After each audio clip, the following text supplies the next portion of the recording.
இன்றைக்கி நம்ம பார்க்க போகிறது மாவு சாம்பார் வித்தவுட் டால்.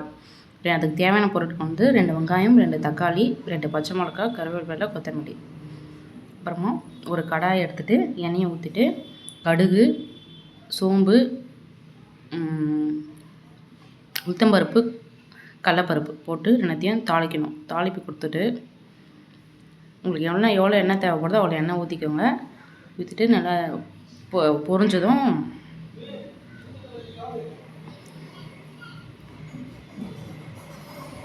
நல்லா வதக்கிக்கோங்க.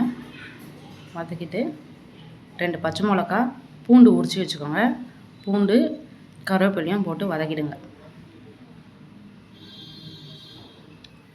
உங்களுக்கு தேவையான அளவுக்கு பச்சை மிளகா போட்டுக்கோங்க. எங்களுக்கு காரம் இது போதுனால 2 பச்சை மிளகா போட்டோம். உங்களுக்கு தேவையானதுன்னா 3 பச்சை மிளகாய் கூட உங்களுக்கு காரத்துக்கு ஏற்ற மாதிரி நீங்கள் ஆட் பண்ணிக்கோங்க. அப்புறமா 2 வெங்காயம் நல்லா போட்டு நல்லா வதக்கிட்டு ஓரளவுக்கு வெங்காயம் வதங்கணும். வதங்கிட்டு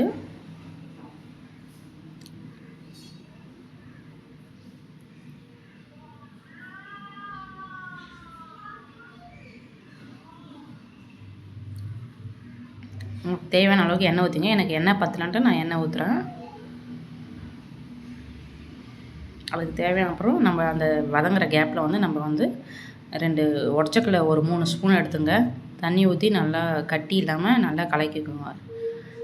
நான் கட்டியாக இருந்தால் சாம்பார் உள்ளே ஊற்ற சொல்ல கட்டியாக இருக்கும். அதனால் கட்டியாக இல்லாமல் நல்லா கலக்கி வச்சுங்க. உங்களுக்கு கட்டியாக வேணும், ரொம்ப சாம்பார் கட்டியாக வேணும்னா ஒரு 4 ஸ்பூன் கூட போட்டுங்க. உங்களுக்கு ஓரளவு கட்டியாக இருந்தால் போதும். அதனால் இது 3 ஸ்பூன் போட்டு இப்போ தக்காளி வதக்கிங்க. தக்காளி நல்லா வதங்கிட்டோடனே உங்களுக்கு சாம்பாருக்கு ஏற்ற மாதிரி போட்டுங்க. உங்களுக்கு அதிகமாக சாம்பார் வேணும்னா எங்கள் 2 பேருக்கு தான், அதனால் நாங்கள் 2 வெங்காயம் 2 தக்காளி போட்டிருக்கோம். உங்களுக்கு தேவையான அளவுக்கு, உங்களுக்கு நிறைய பேர் 4 பேர் வேணும்னா 4 வெங்காயம் 4 தக்காளி போட்டுங்க. நம்மளுக்கு தேவையான அளவுக்கு உப்பு போட்டுங்க. நல்லா வதங்கினதும் நம்மளுக்கு தேவையான அளவுக்கு காரத்துக்கு ஏற்ற மாதிரி மிளகாத்தூள் நான் 1/4 ஸ்பூன் தான் போடுறேன். பசங்க சாப்பிடுவாங்க, அதனால் நான் 1/4 ஸ்பூன் போடுறேன். மஞ்சத்தூள் 1/4 டீஸ்பூன்.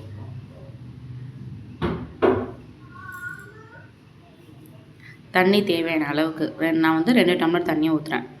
உங்களுக்கு எந்த தண்ணி அதிகமாக வேணும், சாம்பார் அதிகமாக வேணும்னா அதுக்கேற்ற மாதிரி நீங்கள் தண்ணி வச்சுங்க. அதே மாதிரி வெங்காயம் தக்காளி அதுக்கேற்ற மாதிரி கூட ஆட் பண்ணிக்கணும். அவ்வளோதான், வேறு ஒன்றும் இல்லை. நல்லா கொதிக்குது பாருங்கள். இந்த மாதிரி கொதிக்கிற டைமில் தான் நம்ம அரைச்சி கலந்து வச்சுருந்தோம்ல உடச்சக்கல்ல, அதை போட்டு ஸ்லோவாக கொஞ்சம் கொஞ்சமாக ஊற்றி கலரணும். இல்லைன்னா கட்டி ஆகிடும். அதனால் கொஞ்சம் கொஞ்சமாக தண்ணி, அந்த உடச்சக்கல்ல தண்ணியை ஊற்றி நம்ம கலக்கிட்டே இருக்கணும். மொத்தமாக ஊற்றிட்டா அப்படியே கட்டியாக ஆகிடும் சாம்பார், நல்லா இருக்காது. கொஞ்சம் கொஞ்சமாக ஊற்றி கலக்குங்க, மிக்ஸ் பண்ணுங்கள். நல்லா கலரிட்டே இருக்கணும். கொஞ்சம் விட்டாலும் நம்மளுக்கு சாம்பார் அங்கங்கே கட்டியாக திரியாகிடும்.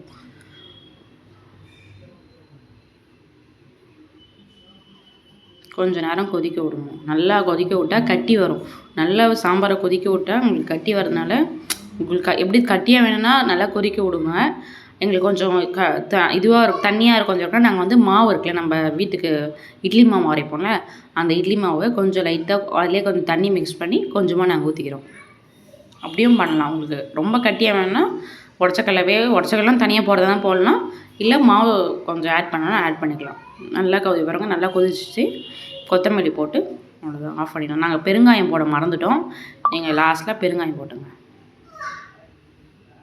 அவ்வளோதான், இட்லி சாம்பார் ரெடி. இது இட்லிக்கும் நல்லாயிருக்கும், தோசைக்கும் நல்லாயிருக்கும். நீங்கள் ஒரு தடவை ட்ரை பண்ணி பாருங்கள். நீங்கள் வந்து சோம்பு போடுங்க, சீரகம் போடாதீங்க. சோம்பு போட்டால் டேஸ்ட் நல்லா கொடுக்கும்.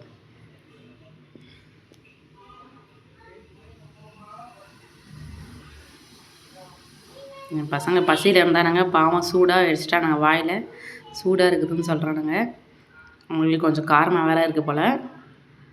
எங்களுக்கு கரெக்டாக இருந்துச்சு காரம். சின்ன பசங்களுக்கு கொஞ்சம் காரம் கம்மியாக போட்டுக்கோங்க.